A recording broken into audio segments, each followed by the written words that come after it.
How to get Airbnb to only show listings with free cancellation.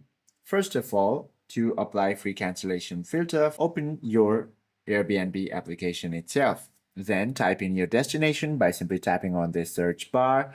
Once you type in your destinations and select your dates and go through all these who options or number of guest options, click search. Now in this search option, all you have to do is find this filter button right next to your search bar. Now scroll downwards where you will find booking options over here, such as free cancellation. However, it is not shown over here because this feature is not yet available on mobile devices, but if you are on desktop, you should be able to view it. Now, if you are on mobile devices, you can also see it by simply scrolling or browsing through these options. As you can see, there is free cancellation option shown right below the Airbnb's profile. Hope this video helps you out a lot. If you have any questions or queries, please do comment down below.